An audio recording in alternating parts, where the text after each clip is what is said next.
India's finest Medicover Hospital now opened exclusive hospital for women and children opposite Hightex Charminar. Medicover Women and Child Hospital. Anganwadi సమ్మె ఉధృతం అవుతుంది. నిన్న ప్రభుత్వంతో జరిపిన చర్చలు విఫలం కావడంతో వాళ్ళు పూర్తి స్థాయిలో కార్యాచరణ సిద్ధమయ్యారు. ఈరోజు రాష్ట్ర వ్యాప్తంగా 175 నియోజకవర్గాల్లో ఎమ్మెల్యేల ఇళ్ల ముట్టడికి సంబంధించిన కార్యక్రమాన్ని శ్రీకారం చుట్టారు. అయితే విజయవాడలోని ధర్నా చౌక్ వద్ద ప్రస్తుతం అంగన్వాడీలు అందరూ కూడా ఇక్కడ ఉన్నారు. పోలీసులు కూడా భారీగా మోహరించిన పరిస్థితి. ఒకవైపున పోలీసులు ఎక్కడికి వెళ్ళడానికి అనుమతి లేదని వాళ్ళంతా కూడా చెబుతున్న పరిస్థితి అయితే ఉంది. ప్రస్తుతం వీళ్ళంతా కూడా ఇక్కడ ధర్నా చౌక్లో విజయవాడలో ధర్నా చౌక్ వద్ద వీళ్ళంతా కూడా ఆందోళన చేస్తున్నారు.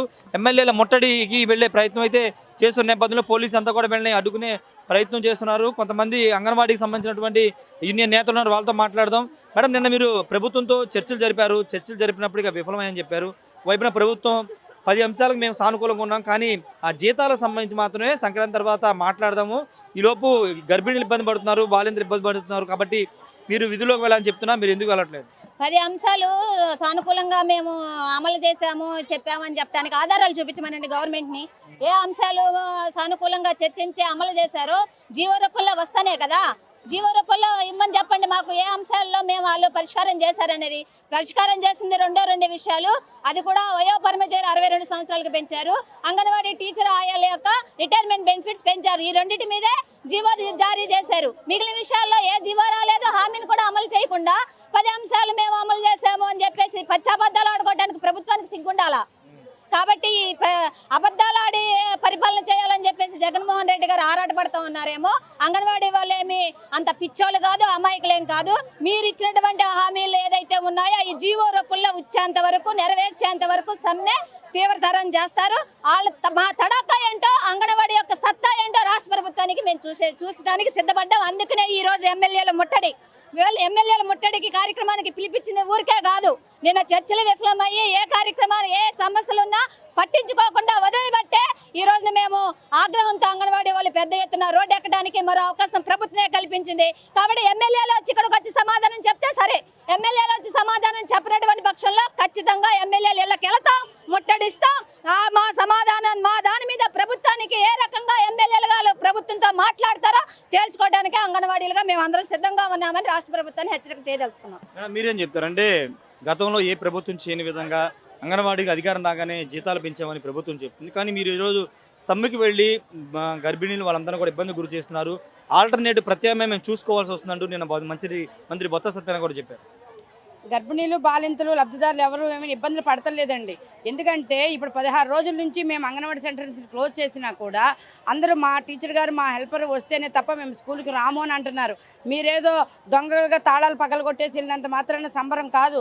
దాన్ని నిర్వర్తించే బాధ్యత అంగన్వాడీ వర్కర్, హెల్పర్ చేసే పనుల్ని ఎవరు చేయలేకపోతున్నారు. మాకెందుకు వచ్చిందిరా బాబు, మాకెందుకు ఇలాంటి పనులు పెడుతున్నారని చెప్పి అందరూ కూడా తలను బాదుకుంటున్నారు. ఈ రోజున చెప్తున్న 16 రోజుల నుంచి మేము సమ్మె చేస్తుంటుంటే ప్రభుత్వం ఏం పట్టనట్టుగా ఇంకా మళ్ళీ సంక్రాంతి తర్వాత చర్చలు జరుపుతాము, పండగలు వెళ్ళిపోయి అంటున్నారు. మాకు కడుపు ఖాళీ ఉన్నా మాకు పండగలు కాదు, మాకు ఏ రోజున మీరు వేతనాలు పెంచుతారో, ఏ రోజున మాకు మా సమస్యలన్నింటి మీద పరిష్కరించి జీవాలు ఇస్తారు, అప్పుడే మాకు పండగ. కాబట్టి ప్రభుత్వాన్ని ఒకటే చెప్తున్నాం, మేము ఇన్ని రోజుల నుంచి కూడా శాంతియుతంగా చేస్తున్నప్పటికీ కూడా మా మీద వ్యతిరేక చర్యగా మేము ఇంకా ముఖ్యమంత్రి గారి దృష్టికి తీసుకెళ్తాము, మీకు చేస్తాం, 3 నెలల్లో మీకు సమస్యలు పరిష్కరిస్తామంటున్నారు. అంటే ఇప్పటి వరకు ఏ ప్రభుత్వం ఏం చేస్తున్నట్టు? అంటే విభిన్న ప్రతిభావంతుల ప్రభుత్వం ఏమైనా నడుస్తుందా అని అడుగుతున్నాం మేము. మీరు కళ్ళుండి చూడలేకపోతున్నారు, నోరుండి మాట్లాడలేకపోతున్నారు, చెవులుండి వినలేకపోతున్నారు. 16 రోజులుగా అక్క చెల్లెళ్ళమైన అంగన్వాడీలు మేము చేస్తున్న సమస్యకు సంబంధించి మీరు ఫలితాలు చేయకుండా చర్చల్ని విఫలం చేసే విధంగా మాట్లాడుతున్నారు. మీకు ఇంకా ప్రత్యామ్నాయ ఏర్పాట్లు మేము చేసుకుంటామంటున్నారు. ఈ విధంగా మీరు అంగన్వాడీలను ఎవరు కూడా బెదిరించలేరు. ఎందుకంటే అంగన్వాడీలకు పోరాటాలు ఏం కొత్త కాదు.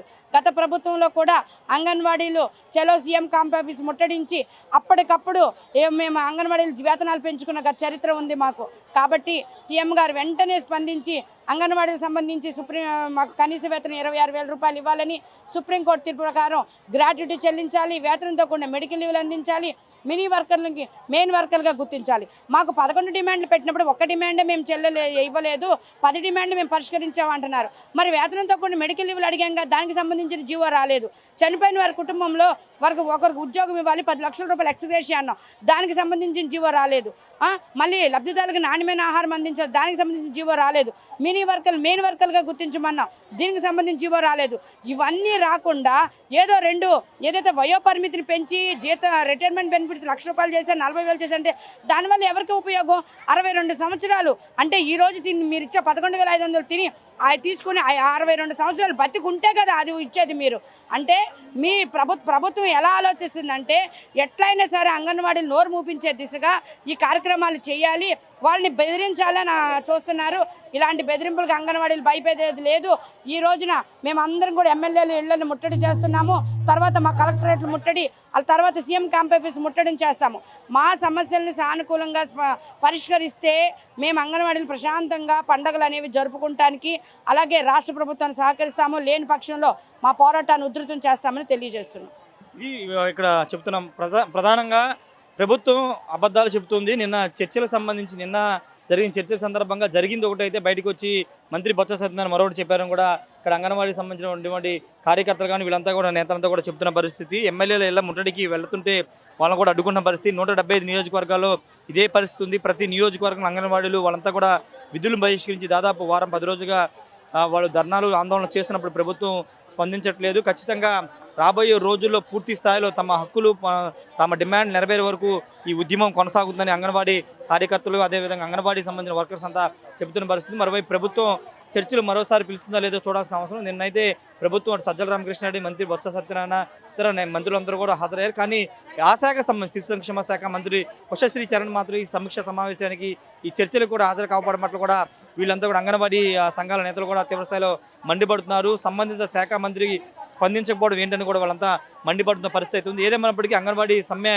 ఉధృతం అవుతుంది. రోజు రోజుకి వాళ్ళకి పార్టీలు అంటే ప్రతిపక్షాలు కూడా పూర్తి స్థాయిలో మద్దతు, రాజకీయ పార్టీలు కూడా మద్దతు ఇస్తున్న నేపథ్యంలో తీవ్రస్థాయిలో ఉద్యమం చేస్తామని చెప్తున్నారు. పూర్తి స్థాయిలో 11 డిమాండ్లు నెరవేరే వరకు, పూర్తి స్థాయిలో జీవోలు వచ్చే వరకు తమ ఉద్యమం కొనసాగుతుందని అంగన్వాడీ కార్యకర్తలు, వర్కర్స్ అందరూ చెప్తున్న పరిస్థితి. Camera person ప్రసాద్తో Rayesh RTV, Vijayawada నుండి. మరిన్ని వీడియోస్ కోసం ఛానల్ ని సబ్స్క్రైబ్ చేయండి, లేటెస్ట్ అప్డేట్స్ కోసం వాట్సాప్ ఛానల్ ని ఫాలో చేయండి అండ్ లింక్ డిస్క్రిప్షన్ లో ఉంది.